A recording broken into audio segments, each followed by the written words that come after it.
Good day, everyone. It's me again, Coach Ben, founder and CEO of Sandbox VA, and we're here for another episode ng Sandbox Success Stories kung saan meron naman tayong kakausapin another student from the Amazon Account Management na course na kung saan after taking the course na nakuha ng client and then, pretty much the same thing. We will ask her the 10 questions na kung saan malalaman natin kung paano siya nagsimula and about her experience about the course, the industry itself, and anything in between, like about like being a virtual assistant in general. So I'm very like excited right now to interview Ma'am Christine na makakausap natin in a moment kasi she will be sharing a lot of information to us right now kung ano yung mga bagay na ginawa niya, paano siya nagsimula, paano niya na-discover si Sandbox, paano niya na-discover yung Amazon account management, and ano yung mga possible na strategies and then gagawin mo in order for you to close a deal with a client bilang isang Amazon account manager. So, yun na nga, wag na nating patagalin and kausapin na natin. And of course, ready na natin yung 10 tanong natin na I know majority of you guys are interested to know as well. So, pasukin na natin. Wait lang. Nawala saglit si Ma'am Christine sa floor. Hold on, guys.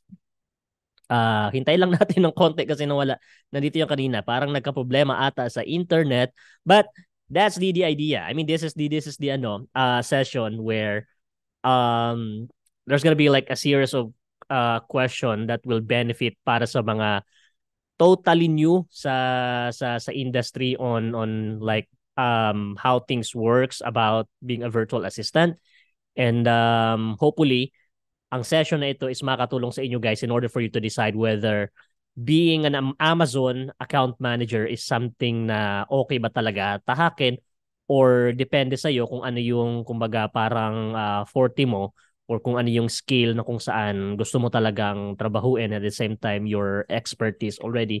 Totally depends kasi maraming uri ng isang virtual assistant na pwede mong pag-aralan. Could be graphic designer, social media manager, e-commerce, Walmart, Amazon product research, Amazon advertising, and whatnot. There's just so many options out there. It's just totally up to you na lang kung ano yung VA skill na pipiliin mo para nasa tingin mo is doon ka magsasucess. Well, then, hintayin natin ng konti si Ma'am Christine. Chat ko lang saglit. Parang nalaglag ata sa Zoom. Ewan ko, baka um, naputol ata internet or something. Wait natin. Ayun. Chat natin saglit. Ay, ayun na pala. Papasok na pala. There you go. Admit natin. Ayun, kasi nawala bigla kanina. Nag-change pala ng profile. Ayun. There you go. Please help me welcome on the floor po, Ma'am Jennifer. Nagulat ako kasi kanina nawala si So, ayun. Can you hear me po, Ma'am? Yes po. Can you hear me po? Ayun. Ay, wait lang. I-ano ko muna yung volume ko. Kasi hindi ko marinig na... ayun. Yan. Kamusta mo? Kamusta po? Okay lang po. Kakagising din mag-work na naman po ulit later. Okay. Anong oras ang duty mo? From po, 9 p.m. to 5 a.m. Okay. Ano yan? Yung anong client mo for the account management? Yes po. Okay, I see. Well, first, congratulations. Is that your first client? Third, fourth, fifth? Actually, when it comes to management book coach, ito po yung pinaka-first ko po. Okay. Well, I'm gonna be asking like the same thing nung from the previous one na kinausap namin. I'm gonna be asking you like series of questions, probably 10, 11 questions. And these are the basic questions that a lot of people are actually interested to know, especially pagdating sa account management kasi medyo like as of the moment, some of them, a lot of them are actually confused na like if this is really the right skill for them, or maybe what's really like ano bang meron sa like Amazon account management, like bakit ang daming na hire recently. So we will answer that question, and I guess we can start with our question answer right now. Let's start with the basic one, which is um para sa mga nagtatanong like prior to becoming an Amazon account manager or virtual assistant in general, what's your previous job po? Okay po. After po kasi ako makagraduate is I had my 3 kids. So I need to stop for almost 3 years. Then, nag-apply po ako as in a company like yung mga mall as a cashier. Then, eventually, kasi medyo gusto ko kasi ng higher salary. And doon nag-apply ako as customer service in BPO here in Davao. Nasa Davao Sada po kasi, kayo. yes po, So I magkalapit mean, lang pala tayo. yes, coach. Kasi nasa Tagum City lang ako. Actually, nasa Panabo po ako. Then, doon ako na-apply kasi doon yung mga yung mga call center na malalaki. So, yun po. Okay. Ah, then yun, nag-work din ako ng almost 5 years din po. Then, nakita ko na yung mga kasama ko is, you guys, may work from home, yun. Hindi pa kasi masyadong boom noon that time. Kaya na ano ko na-intriga ko na, uy, maganda to. Then yung ina-apply nila that time is yung online teaching, yung mga 5-1 talk, yung mga ganun. So parang ano ako kasi may 3 kids ako, parang mahirap siya may masakit siya sa dibdib every time na pumupunta ako ng work. Then, pinaano ko Kasi sila malayo, sa, 'di ba? Ano ka pa? Panabo ka pa tapos papuntang Davao. Everyday ka yes, ba yung biyahe? ano coach, every week ako umuwi dito, then nagsistay ako doon for five Okay. days. We're Then, almost actually the same. In terms of like how we started as virtual assistant. I'm not sure if you know about this pero galing din ako sa BPO for 2 years sa Sutherland. And then one of my colleague talk about ano din like yun nga work from home, which is yung unang nalaman ko na work from home is yung ESL, online teaching, oh yes 5-1 po. talk, ACADSOC. Yun din yun. Pero I tried to do some research yun nga yung pag-uwi ko galing trabaho. I was like for about 2 years sa Sutherland as BPO call center. Doon ko na-encounter yung term na virtual assistant. And it's right na before hindi pa ganoon ka-saturated yung freelancing industry. Kaya kahit na hindi pa ganoon ka-solid yung skill mo, may chances pa rin talaga na makakuha ka ng kliyente. Pero let's admit it right now, medyo kailangan mo na talagang mag-level up kung gusto mo talagang makakuha ng kliyente kasi medyo naging popular siya simula nung pagka pandemic. Right? Pero how many years ka na, ma'am? Like being a virtual assistant, what year you started? 2019 ata yun, coach. And then, dalawang call center kasi yung napagtrabahuan ko, Sutherland of BXI. Sa Then, Sutherland rin.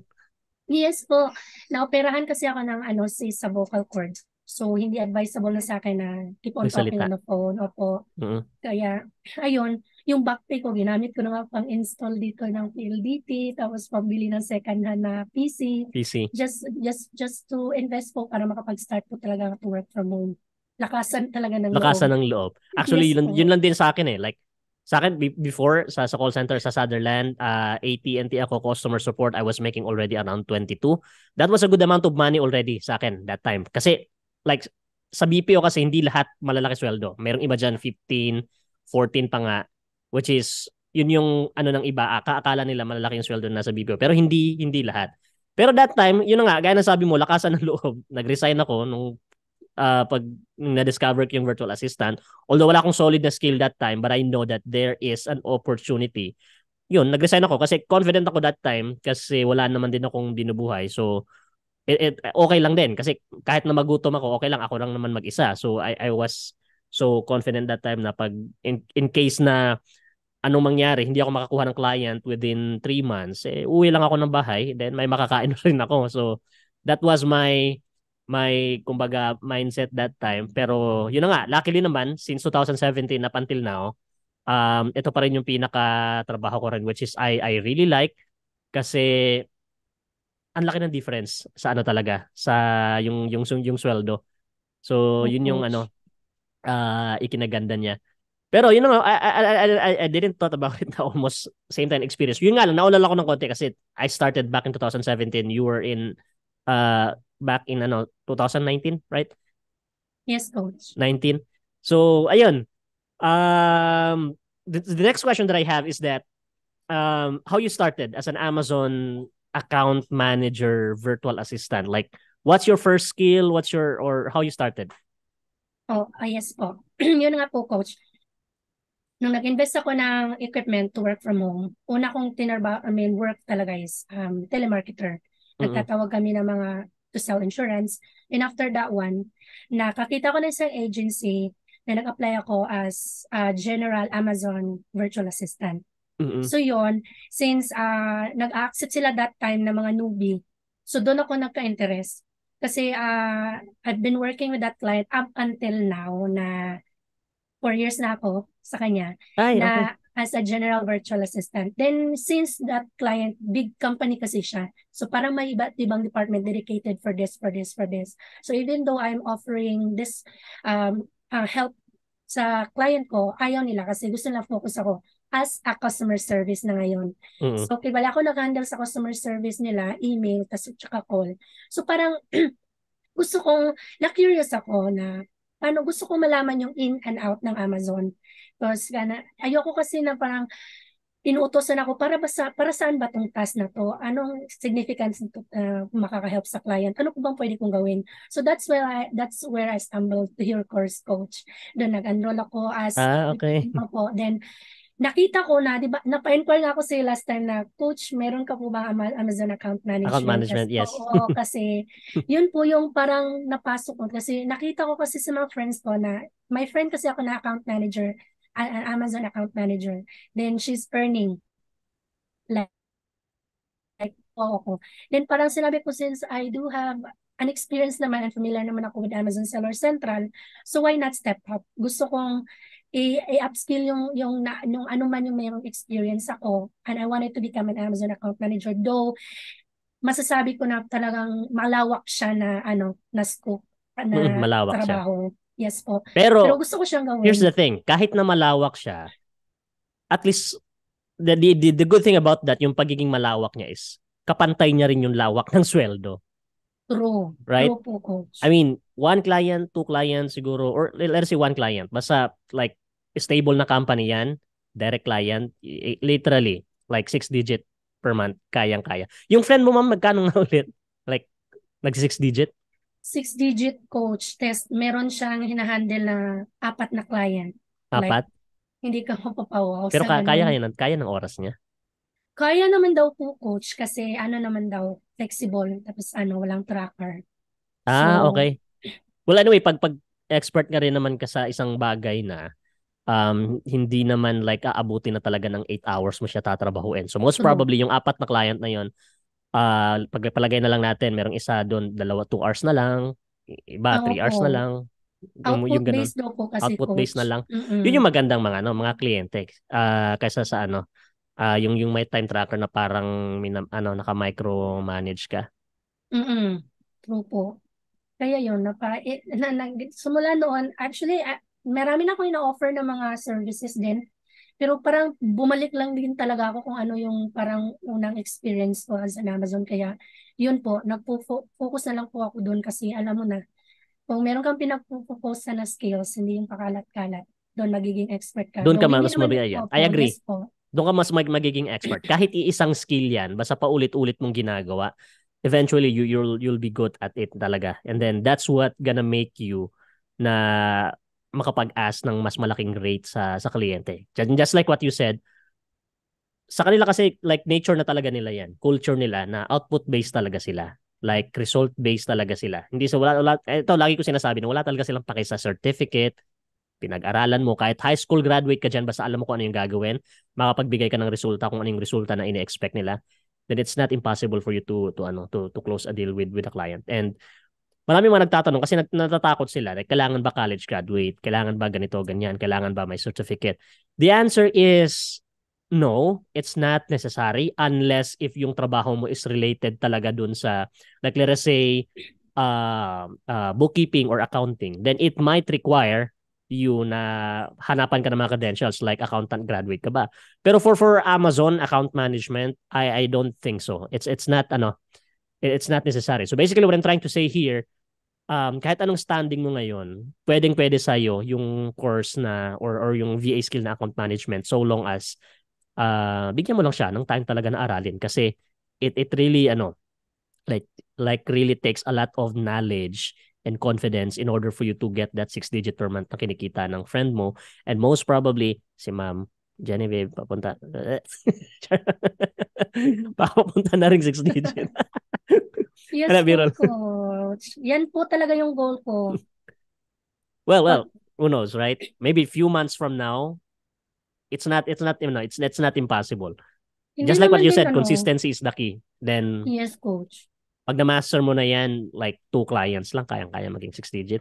Kaya nga, gaya nga Yeah. nasabi ko nung karaan, sa previous na kinausap na interview, kahit sa 2 client lang, kahit tag 50K lang, 51K, bawat isa sa kanila, that's 6-digit already. Right? So, yes, coach. Yun yung kinaganda ng account management. Now, the next question that I have is that, since meron ka ng kliyente, Amazon account manager ka, like, what do you think about being an Amazon account manager virtual assistant? Like, is it good? Is it bad? What are your considerations na masasabi mo na it's actually good? It's actually good po, coach, if if you wanna become like asset sa company. Kasi become an account manager kasi malawak yung scope na maibibigay mo na tulong sa client.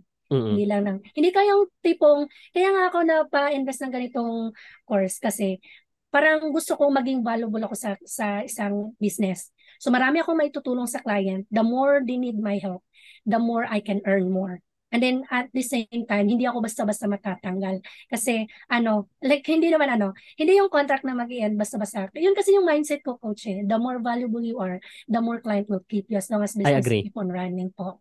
So it's actually 100% true. Value talaga yan sila. The more value na mabibigay mo, the more skills that you can offer to them, the more help that you can provide to them, the more that they will actually keep you. And that's the main reason why na it's a huge advantage. If you will talk about Amazon, if it's a huge advantage, if marami ka talagang alam about Amazon. True po. And in terms of saying na maraming alam, account management is like one of that. Kasi when you say account manager, almost lahat ng area sa Amazon kailangan mong aralin. Except na lang siguro sa PPC advertising, pero meron ding mga account manager na inaaral na rin kasama ang PPC. Pero in general, like karamihan, when you say account manager, halos cover na nila lahat except PPC. So that's a really good advantage. May alam ka po kasi. So the more value that you can give, I agree with that. Ikikip ka talaga nila. I mean, as far as my experience then, aside sa like, tawag nito, aside sa tawag, nakalimutan ko na sasabihin ko. Aside sa like, tawag nito yung, nakalimutan ko. Ang ulit yung sasabihin ko. Pinag-usapan natin. And then, what I mean is that, yung like, tawag nito in terms of sa communication, right? Aside sa galing ng communication in terms of like closing a deal with a client, yung skills talaga yung pinaka basihan. Pero ito, here's a tip that I'd like to give to everyone na marami kasi mga virtual assistant na magaling sa trabaho pero also not good in communication. They cannot really express well kung ano yung mga dapat gawin. So what I could highly suggest, if you are that kind of person na are not really into communication, then I would suggest for you to set proper expectations sa kliyente na you're not good into that but you can actually do a lot of good work pagdating sa actual mismo, like sa back end. So at least magkaroon sila ng proper expectations sa iyo na communication is not your strong point but it doesn't matter kasi like we're not talking about grammars naman or copywriting and whatnot, which is tatanggapin ka pa rin nila pag ganun. Kasi it's nature kasi ng tao eh. Like the way how they judge, like majority of the time the person is the way how you talk, right? Kung hindi ka marunong mag-English, sometimes they always equates that to being an like incapable person, which is wrong. And something na I would say na if you are a VA trying to look for a client tapos marunong alam mo gawin yung trabaho but the communication is not your strong point, just set a proper expectation and from there just show your result, kumbaga. What you can Yes do, what you po. can offer. Yes po. Then, ang ano din po dyan, coach, is keep on asking, clarification from client na ito, nakuha ko ba to? Ito ba, tama ba to? Yun lang naman po eh. Actually, that's one Yung of the key. update po. Yes Like, po. pagdating sa retention ng kliyente, pag marunong kang kumunek at makipag-usap sa kliyente, proactive ka sa mga task mo, sa mga sinasabi mo, that means, kumbaga sa side ni kliyente, it's showing them na you are really into what you are doing. Right Right? po. So, that's kumbaga parang plus point sa kanila na, okay, kahit na siguro as of this moment, hindi niya alam gawin yung trabaho, but this person are really interested to learn this, then eventually he will learn it. So, they will still keep you even if hindi mo alam. Maging honest ka lang na hindi mo alam, but show to that client that you're actually trying to learn it. You wanted to learn that. Right? Yes, So, coach. that's a very quick tip. Actually, that's a really good tip para sa mga nanonood ngayon. Now, the next question that I have is that based on your experience right now, based on what you know so far, based on what you can see in the market, what do you think about the salary rate? I'm not asking your salary rate, like the baka 6 digit na si ma'am. But the general, like what you can see on Upwork, yung sa mga job po sa mga freelancing website. Depende naman po yan, coach, if it's part-time or full-time, then yeah. For me, pag baguhan ka pa talaga, don't expect na mataas yung, yung Yung rate. rate. As for me lang po, coach, I am really willing to start from the beginning as long as I will gain experience and actual experience sa isang trabaho. Pero, iba, kapag ganun kasi yung, hindi naman sa parang, isiset mo na lang yung mindset mo na low rate ka lang dapat kasi newbie ka pa. Parang mo lang, parang hindi ka mag-focus sa rate. Mm-mm. Mag-focus ka sa anong kaya mong gawin for client. Pero sa mindset ko, ito muna ang sasabihin ko kay client, bahala na yung rate. Pero, an, pero yung fortunately, yung first client ko, ang ginawa ko lang talaga is, siguro magre-range siguro siya. I'm not sure about mag-mention na lang ako ng amount, siguro starting from 40,000 to 6 digit, mga ganun po.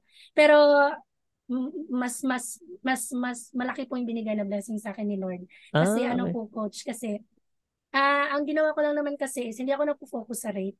Ang pino-focus ko sa anong kaya kong gawin na pwede kong Yung maitulong kay value. client. Yes po. Yeah. And then yun, na-shock na lang po ako na, wow, ito pala yung kaya niya ibigay sa akin Mm-mm. based from, hindi ito yung in-expect ko. Kaya, na-post na naman din po ni Coach Marel yun. So, Yeah. i-share ko na lang din. Kasi yung parang expectation ko lang kasi yung current client ko as an Amazon VA is, nag-range lang talaga siya sa $5, ganun, mga ganun po. And then, since na-bless ako ng mga ganun, providing value lang talaga sa anong kaya mong gawin at pwede mo matulong sa client. Hindi mo talaga masasabi na um, masaset ka na lang sa ganong amount. So, proudly to say naman na nasa rate na on my first AM client is nasa range po talaga ko sa $10 per hour. So, Okay. I remember now. Yes, coach. Kasi And then, ako kasi yung nagpo-post. Like, ikaw pala yung nasa yung $10 an hour. yes, coach. Okay. Wow, parang, wow, okay. Ito kasi yung pinaka-first ko po na biggest rate ko na nakuha. At saka parang nasasabi ko na lang din sa sarili ko na worth it po talaga yung investment na ginawa ko. Kasi, Ay, sobrang, um, I mean, mm-mm. investment in terms of the amount of money na pinambayad na pang-enroll, sobrang bawing-bawi. Like, ang layo ng diferensya. Yes, coach. Yes po. Kasi during the interview, kapag hindi pa ako nakapag-enroll with Coach Mariel, hindi ko masasabi ang mga ganitong bagay, tapos may elaborate konti kung paano ito gawin. Mm-mm. And then parang dahil din po doon sa lesson, I sounded confident din po na parang alam ko po yung ginagawa ko. That's actually the key. Yan ang lagi kong sinasabi. In order for you na maging confident ka during the interview with client, the knowledge preparation, the skills preparation is actually the key. Because that's how you build the confidence. Kasi confident ka na kahit anong itanong nito, like, confident ako na majority nito masasagot ko. Kasi may alam ako, prepare ako, ready ako. Right? That's actually the key. And congratulations. Kayo pala yung naka $10, and that's actually a good start. And I would say na um the coaching itself, the course and the effort, pag pinagsama mo yan, it's not really impossible na makuha mo yung gusto mo. But there's one thing that I'd like to to highlight sa sinabi mo kanina, ma'am. Which is yung uh tawag nito, the preparation of the knowledge and the value na dapat mong ibigay muna, right? When you are prospecting a client, dapat mo munang ipakita yung value mo. Kasi after that, the rate will follow. Pag makitaan ka ng value ng kliyente, there's something that you cannot expect, or yung kaya na sinabi mo, hindi mo in-expect na akala mo nasa mga around $5 lang, $6. But since pinakita mo muna yung value mo, hindi mo in-expect na abutin ng $10 yung yung binibigay niya. And that's what I'm always saying. Ipakita mo muna yung value mo sa kliyente. Maging prepare ka, knowledge and skills, and then ipakita mo yan, ilatag mo yan sa kliyente mo. And then, yun na. I mean, the rest will follow na yan in terms of the the profit dun sa time and effort na ginugol mo na aralin yun, which is luckily for you, ma'am. Yeah, I mean, it's not luck. I don't believe in luck. I believe in action. I'm not gonna say luck, but um paano ba sabihin?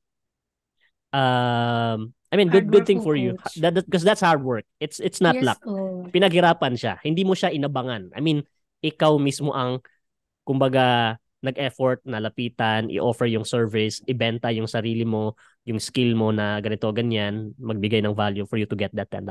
And I really admire that kasi a lot of aspiring virtual assistant actually fails a lot when it comes to like yung mindset na pag yung pagiging isang virtual assistant, expectation nila na parang easy, money making type of job, which is yun yung mahirap sa karamihan kaya nagfi-fail sila, which is I really like your mindset na okay lang na kahit mababa yung rate ko kasi nagsisimula pa lang naman ako, so long as may matutunan ako, which is yun na nga, yun lang yung hiningi mo pero sobra-sobra yung binigay. Yes, Coach. Then, yes po, then additional din po doon sa mindset. Hindi ko talaga masasabi na kapag nag-ano ka na is easy path na siya. Maraming beses din po akong na-fail sa mga interview, then mga pero yung mga questions nila, tinitake note ko po. Tapos naghahanap po ako ng sagot doon. Tinitake note ko po talaga lahat sa notebook. Then humaharap ako sa sarili ko sa salamin. Kasi yun yung number one challenge namin na mag-apply sa Amazon account management eh. Yung paano yun siya i-elaborate, paano i-explain sa client. Inaharap ko po yung sarili ko sa salamin. Then parang practice talaga. Iniisip ko po na siya si client. Yun, nakakatulong po talaga yun kasi parang muscle memory doon sa mga sinasasabihin mo. It's true. Yes po. Nakakatulong siya, especially yung pag-take down mo sa notebook ng mga sinulat mo. There's actually a difference kasi ginagawa ko rin yan before. There's a difference like when you note sa computer, like kunwari sa document versus sa notebook mo, mas mabilis mong naaalala yung sinulat mo sa notebook for some reason. Kasi sinusulat mo din talaga, din nadadala ko siya like harap na salamin or nasa banyo, even sa banyo ko siya. Naliligo ko, nagsasalita ko mag-isa, sinabihan na nga ako ng asawa ko na, ano ka na ba, baliw ka na ba? Ganun. Wala ka pakialam dyan kasi may... Pang $10 to. Oo, may inaaral ako. Ayoko kasi mag-stutter. Hindi naman sa pero gusto ko, confident kasi ako, coach, pag alam ko yung straight talaga yung Yes po, kasi may onti akong alam sa isang bagay. Mapadali ko na siyang mapa-elaborate para bang sounded confident yung parang ganon. Basta may onti akong alam, pero pag wala talaga yun. Kaya ayun, napakalaking help po talaga. Lalo pa po na si Coach Mariel, she keep on updating po yung mga lesson every batches. Kaya ayun. Yun nga, very very active with the with the lessons, with the updates and whatnot, which is really good. I mean, you guys are so lucky to have like Coach Mariel, which is very active sa sa support group sa community. Even if either like you have a client or don't have a client yet, she will be there to support sa group kahit madaling araw. Yes, Coach. Encourage niya po kami. Oy, mag-apply na kayo. Ay, ganyan si Coach Mariel. Kaya parang Napaka-generous ni coach. Nakakahiya naman kung hindi talaga kami pupursige. Nasa amin na talagang problema. Nandun na lahat. Talaga Given na, lang. di ba? Kumbaga Yes parang, po. gaya nga nasabi ko, kakainin mo na lang eh. Kung ikaw ayaw mo pang kainin, problema mo na yon. No, hindi nasa iyo naman na. Ewan ko lang. Hindi, napatipiyam nga ako ni Coach Maria last few months, like desperate to get a client. Mm. Kaya yun, Pero at tinulungan niya least, di ba, talaga ako, nagresulta? promise. I Yes, mean, Coach. kaya yun nga sabi ko, like, bigyan mo lang talaga ng effort kasi hindi talaga siya magic, hindi siya darating. I mean, Oh, prayer is one, but it doesn't mean na nag-pray ka, maghihintay ka na lang. Gagalaw ka. kilos din. Yes Kilos po. din. Yes po. So, ayun, the next question that I have is, what do you think about Amazon account management? Do you think it's still, like, it's saturated already compared to the others, or there is still, like, a good opportunity sa space na ito? What do you think about it? A lot of opportunities po, Coach. Kasi millions po. Madami pong Amazon seller po doon marami pong nagbebenta talaga na Amazon seller. And then, lahat po sila ay busy na sa kanilang pagpapalago ng kanilang business. So, they need Mm. someone to help and handle their store. So, makikita ko talaga na napakalaki pang opportunity ang pwede nating mapasukan as an Amazon account management kasi kagaya nga po, napakalawak po ng scope niya, napakalaki pong value or asset na mabibigay mo sa client. Mm. And then po, yun po talagang hinahanap nila at yun, marami ang naghahanap niyan, coach. Lalo na kapag nabavalue posting ka sa mga groups. Marami po talaga mag-PPM sa'yo na, PPM. Mm. yes po. Actually, I would agree na hindi pa siya ganun I mean, maraming may alam about account management, but in terms of like yung level of how much you know about the account management talaga in general, yung kabuuan, there's very like few people like Coach Mariel ang medyo like yung hasang-hasa talaga sa bawat area ng account management. Yung iba like they are calling like their self account management, but medyo kulang pa ng konti yung knowledge. But yung solid talaga, there's very like only few people. It's the reason why na I would say na hindi pa siya ganun talaga ka-saturated, and there's still like more opportunity that if you will dive in right now na aralin yung skill na to, I think this is still like the best time for you to learn it, right? Yes, coach. So ayun, I mean the next question that I have is which is napag-usapan na natin kanina. Kasi I know like you have one client, that's your first client right now. We all know already na it's possible to make 6 digit per month. The next question siguro that I have is like um uh para sa mga aspiring virtual assistant ngayon, like in terms of salary, in terms of demand, in terms of the nature ng trabaho niya, like is it something that you can suggest to them? Like what are your consideration for you to say na uh, I highly suggest this type of skill sa inyo? Yes naman po, coach. Kasi magdepende naman din po yan sa tao kung ano yung parang interest nila. Kasi for me, masasabi ko kasi na naging interesado ako sa skills na to kasi nakikita ko na maraming opportunity sa Amazon space. Kaya if you want to become an Amazon account manager or virtual assistant, masasuggest ko talaga to invest on this particular skills. Kasi kagaya na pag-usapan natin kanina, hindi ka lang po basta-basta talaga sumasabak sa sanggera. You need to be prepared po. Prepare. Yeah. And then in order to be prepared, hindi ko naman talaga masasabi na, uy, kailangan mo talaga mag-invest or maano. You can get a lot of free resources sa YouTube, sa Google. Pero yung guidance na talagang naka-panel na siya na ano yung exact na gagawin ng isang account manager pababa na ituro na talaga. Kasi nare-relate ko siya sa mga interview na ito yung sinasabi ako according lang talaga sa tinuturo ni coach. Na-observe ko, wala na talagang wala na talagang mga follow-up question yung mga client. Like, oh, you know how to do this, mga parang ganun. Then, ang parang napag-usapan na lang namin is yung naging problema niya na lang, paano ko ba daw mag-a-ask pa sila ng suggestion kung meron pa ba daw ako. Then, since, yun naman, madami na din kasi yung mga tinuturo na tips ni coach within the course. Yun na lang din po yung ginagamit ko na tips. So, yun lang. If you wanted to become an Amazon virtual assistant or account manager, I highly recommended po talaga na mag-invest ka sa ganitong skills. Oh, coach. Yeah. I totally agree with that. And that's actually leads me sana to the next question that I have, which is ano yung mas better, yung free or yung paid course, which is yun na nga, you answered it already na there is a lot of free content out there na pwede mo mapanood, YouTube, Google, sa mga website. But the disadvantage is that hindi siya well structured. Magulo, hindi mo alam kung saan ka magsisimula, and the most important part is walang mag-guide sa iyo.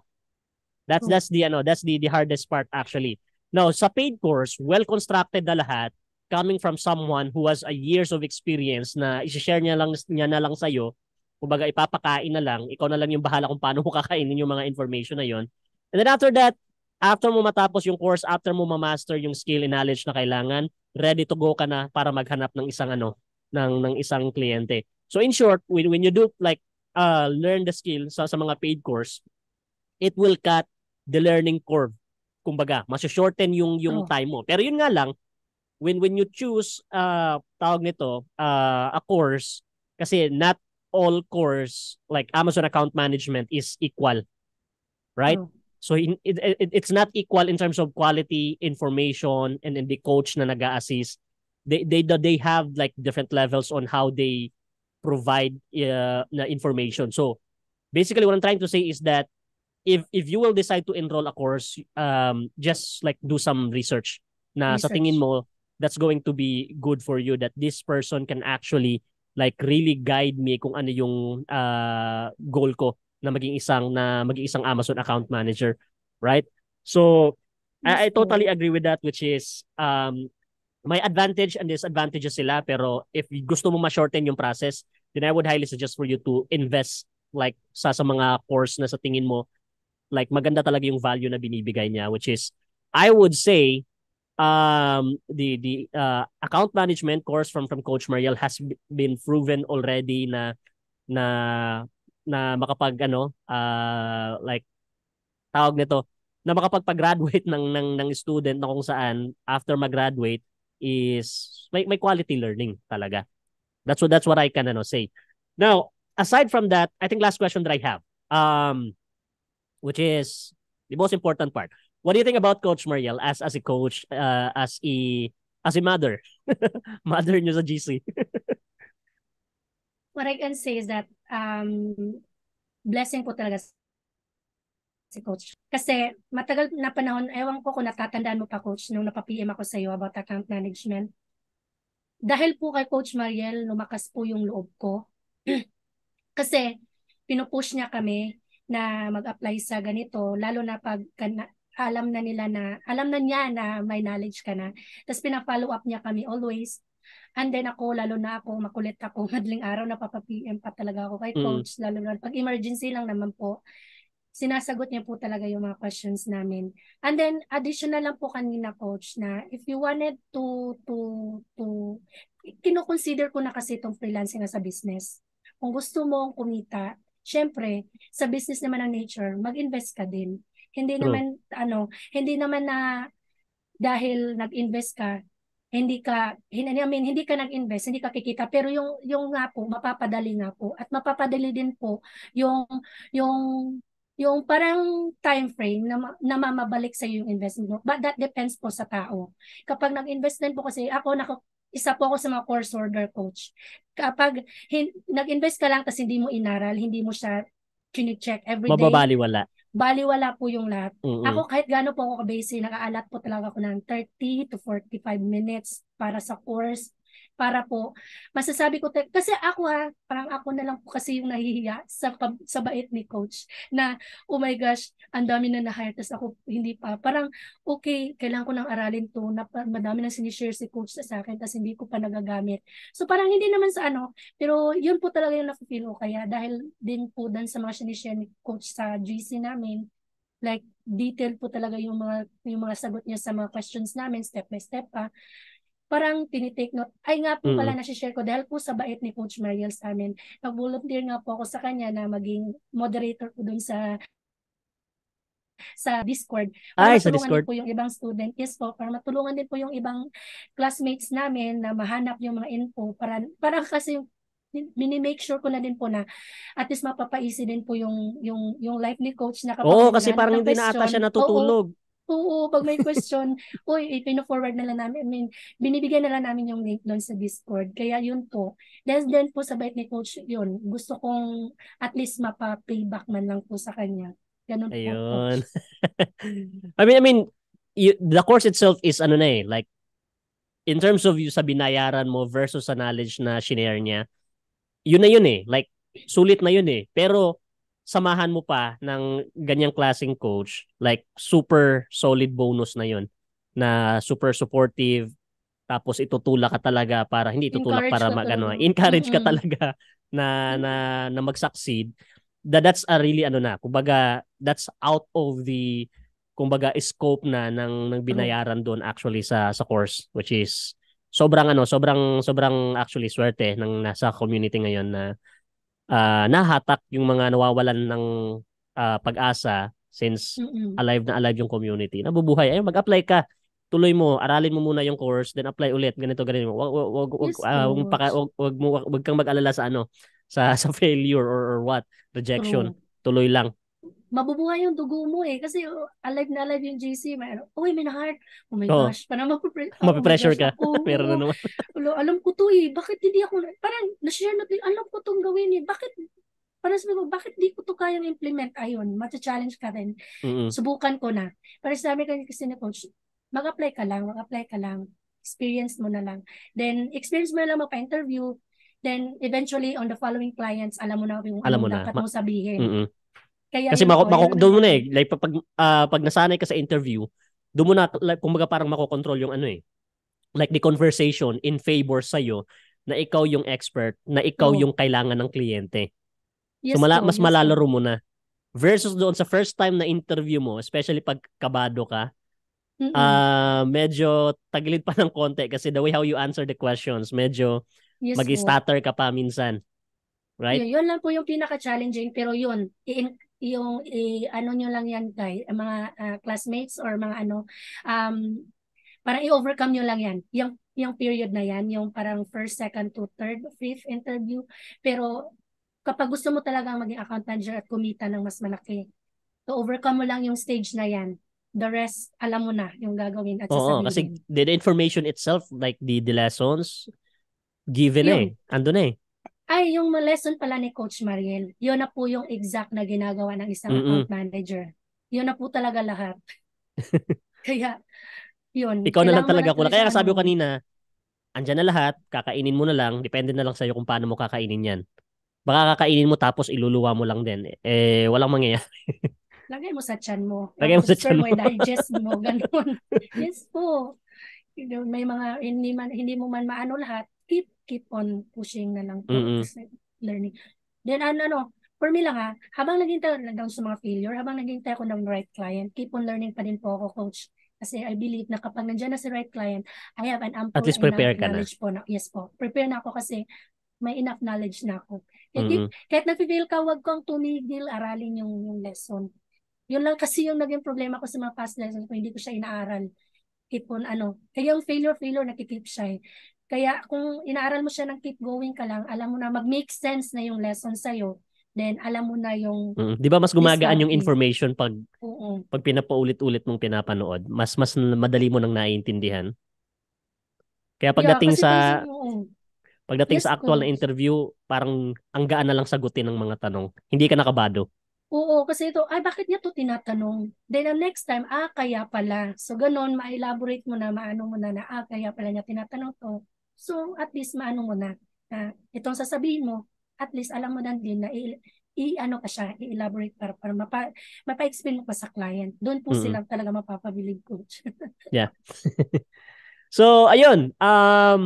Well, I think that's pretty much the questions that I'd like to ask, and of course, the listeners that would like to know as well how you started, what is Amazon account management, what is Sandbox, who is Coach Mariel, which is pretty much sa mga nakikinigan, you guys have the idea already what's the opportunity behind Amazon account management. So totally up to you na lang talaga if this is something na you would be interested to know.